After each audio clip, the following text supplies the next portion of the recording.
Good afternoon my friends, and welcome to the updated Fall Mountain strategy guide. So with the inclusion of the big Yeetus update, we saw a lot of extra variance in what obstacles can appear and can't appear, and also the trajectory of a lot of the balls have changed, so the randomness has gone up quite a bit.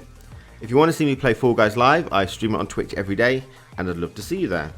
The starting position is exactly the same as before. It's still very important. You want to be on the front row, middle if possible. The randomness at this level is now high instead of low. The reason being is because certain obstacles can appear or don't appear, and if they do appear, then the ball trajectory is completely wild and it's unpredictable. So the randomness in this level is very high each and every time you play it. The technicality of the level is now medium instead of low. You're going to have to actually work hard on predicting where the balls are going to go and anticipating those, and you have to get good at moving around the hammers because they will appear quite often now. So the first thing I want to do is just mention the previous Fall Mountain strategy guide that I did. It's still a very valid strategy guide. I'll put the link here if possible. Many of the tips and tricks in the first strategy guide are needed in the updated Fall Mountain. You just need to have added flexibility on your end in terms of coming up to obstacles. You have to be able to adapt a little bit more. So for a quick recap of the original Fall Mountain video, the right path is still very much the best path to go to in the updated version. This is due to the need to swerve less to align yourself with obstacles. If you go the right path, it normally happens quite organically anyway. However, since a lot of people do go right, if you're behind, left would probably be a better option because there's going to be less players, so you're not going to get obstructed by other players, so therefore you won't get stuck behind them. So although the ball pacing and speeds have changed a lot in the updated Fall Mountain, the initial ball that comes down, impacting the first spinner and opening it for you, is still very consistent. You do want to anticipate this and allow it to open the way for you. You still want to hide behind the diamond blocks. This is still a massively important strategy and it's very highly advised. So ideally, you still want to be going into the spinners and the hammers flow, unless I say otherwise. Ideally, you don't want to be touched by any of these, but if you do want to get touched in the back so you get pushed forward rather than getting pushed backwards. And finally, to grab the crown, just jump and hold the grab button. You don't want to dive at the crown because you can't grab it like that, and also you can't grab it if you're ragdolling, which is important when we talk about big Yeetus. So that's the recap of the existing Fall Mountain strategy guide. So what's new with the updated Fall Mountain?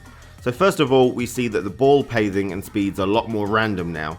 Because of the inclusion of the rod pushers, balls often hit these obstacles, the new obstacles, and will go in wildly different places. So the predictability of the balls is a lot harder, and this is probably going to be the main thing that catches a lot of people out. There can also be rod pushers appearing on the runway after the diamond blocks. This won't catch too many people out, but it does affect the balls in a large way, so this is quite a dangerous area. So rod pushers can appear on the cushion jumps near the end, and this will affect some people quite a bit. Hammers on the ramp can appear when you're approaching the crown. This is quite a difficult obstacle. A lot of people can fall over at this point, so be careful of that. So hammers can also spawn next to the crown jump off point, and this will knock a lot of people out because they will get pushed onto the conveyor belt when they're trying to wait there and stuff. So that one is a very dangerous hammer. And a big Yeetus finally can spawn at the bottom of the crown conveyor belt, which doesn't seem too useful in all honesty. So we're going to move on to the tips and tricks section now, and I'm going to cover all the things here that we just spoke about, as well as some extra things. And towards the end, I'm also going to put the orange platform and reasons that we fall over that I did in a different video in case you missed it, because it's still very important. So our first tips and trick is before you even start playing, which is to look out for rod pushers.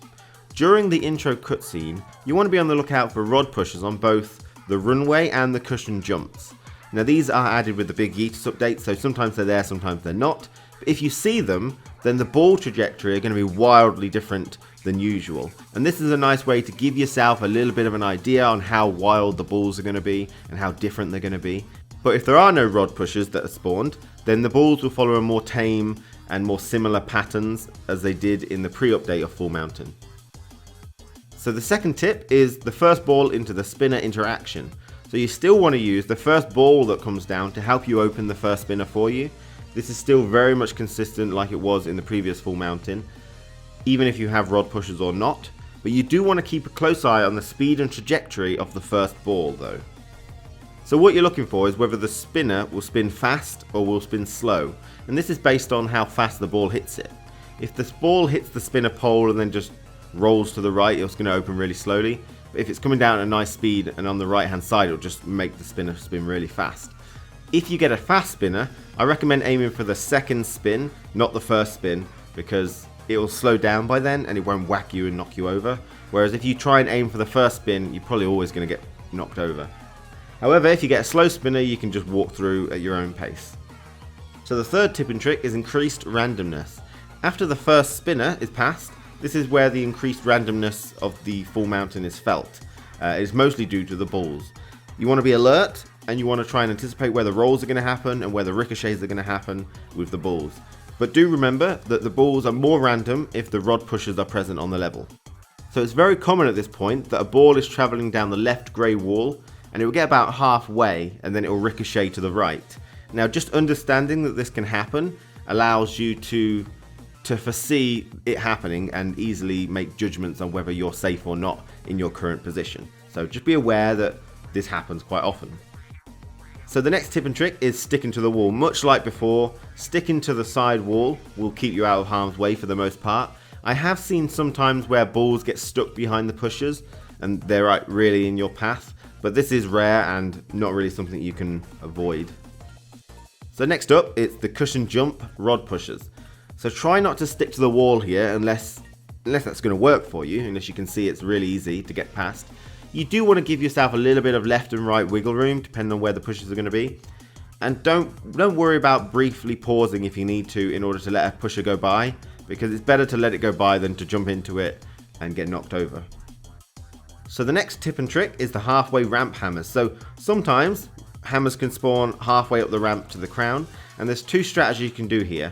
First of all, you can go around it. That means you take the long way round, but it is safer. Or you can go against the hammer's flow, which is quicker, but more dangerous. If you do that, you want to make sure you run through as soon as the hammer is passed. You want to allow yourself a little slight pause if you need to let the hammer go past, and then you quickly run round. So watch this clip and you'll get an idea of what I mean. Okay, wait for it, go through. So the next tip and trick is the halfway ramp hammer barrier. So there doesn't seem to be an overly high hitbox on the barrier on the inner side of these ramp hammers. I've jumped over this in the past, and you might want to bear that in mind if things get quite crowded here. You can possibly try and jump up over the barrier on the inner side. Have a watch of this clip to see what I mean. Oh god, what the fuck? So our final tip and trick is the crown hammers. Sometimes at the top of the ramp, two hammers can spawn right next to where you need to jump for the crown. This catches a lot of people off. You need to go with the hammer's flow at this point. So that means you need to run in the same direction as the hammer. So as they pass, follow them round and then jump for the crown. You want to allow yourself a little pause or a little run wiggle to time it better here. You can see that in the little clip here. Okay, wait for it, go through. Wait for it, go through. So a really important fact here is that if the crown is very high up and you're going to have to wait for it to lower before you can jump, you want to run with the hammer's flow and wait at the corner of the platform here. The hammer can't hit you at this point, and it allows you to wait there until the crown is lower and then jump for it.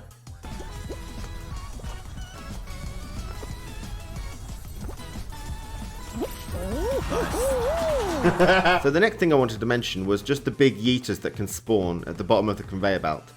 Honestly, it looks pretty useless. In general, it indicates that you would have to run up the ramp, drop down onto the conveyor belt, and then jump into the big Yeetus to get the most advantage, which is obviously too time consuming to do. I have seen footage of people jumping into it from below and getting a really nice boost and landing basically directly on the crown, but since they're ragdolling, they can't actually grab it, and it's really awkward to maneuver, and it looks like that won't happen very often. So I think, in essence, avoid big Yeetus in this level. You really only want to attempt the jump from below if your run is already lost and you've already like miles behind, and you might want to try it, but overall I can't see big Yeetus being too effective for consistency. Okay, so that's it for the tips and tricks. I'm going to add an extra section now about why we fall down and how to avoid it on the orange platform at the start of Fall Mountain. This is from another video I did entitled "Why Do I Fall Down?" strategy guide, but I think it'd be very useful to have in this actual video as well.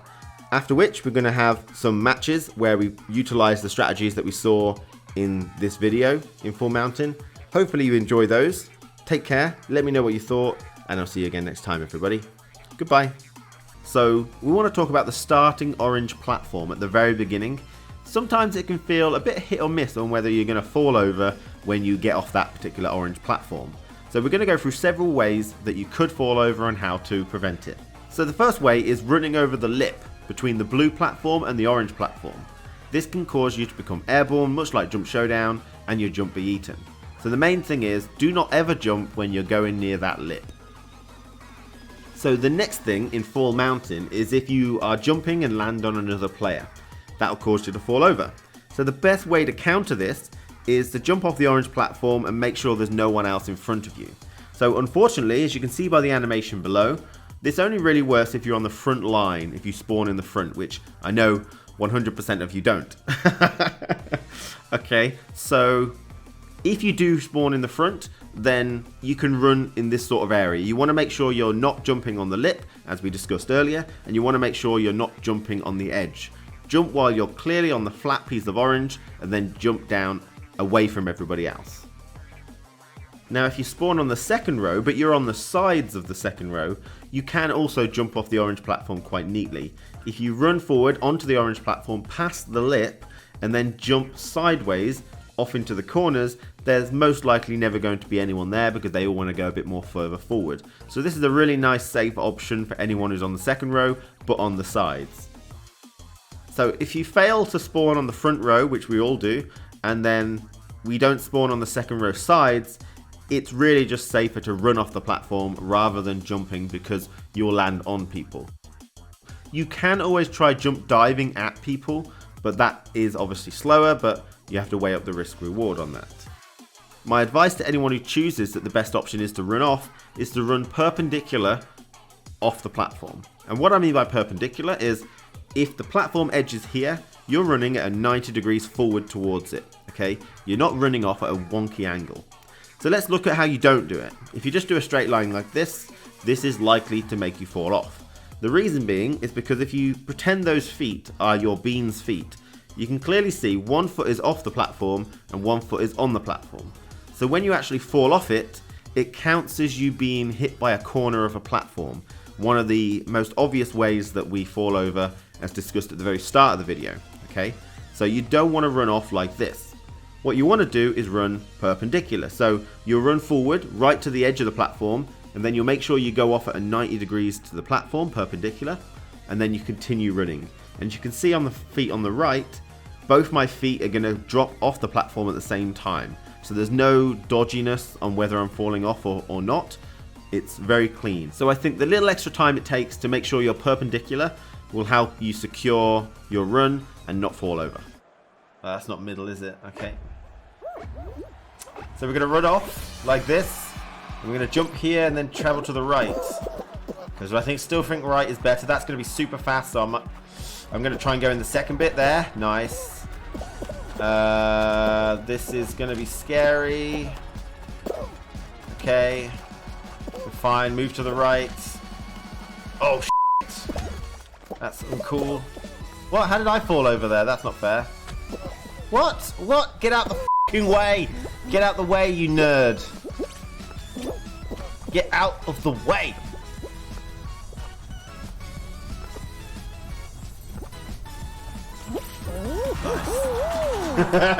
Was I a bit too annoyed there? Okay, that's going to be good for the video today. Perfect place to stand. Good question. Right, let's run forward and jump. And we'll go right. How fast is that ball going to be? Looks quite fast, but it's going to hit the thing in the middle, so that's fine. What is up with this pushing? Right, we'll worry about that. Okay, that's fine. This looks legit. This looks like original thing, honestly. Okay. This is scary. Run to the wall.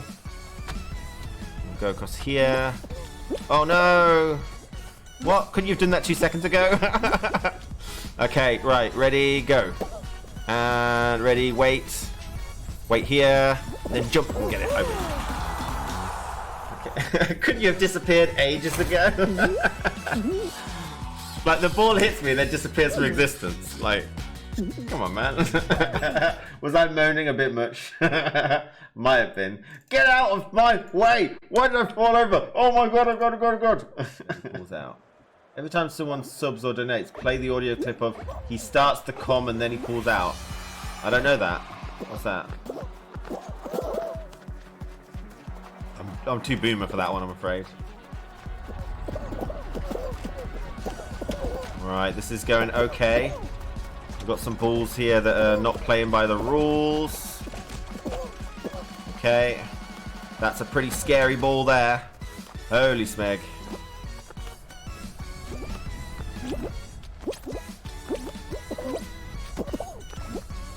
Okay. Wait for it, go through. Wait for it, go through. Boy! Wow, I felt like I didn't grab that for a while. Okay. Great. Waiting is the most important thing in that game. That's going to be on the tutorial that I do. Waiting. Be very, very good at waiting. Oh, look at this! It's delicious! Okay. Let's go! How about some balls? How about some balls that I gotta avoid? That'd feel good. Something that... Oh, shit! I'll take it. Feels good, man. Stop boosting each other, it sucks.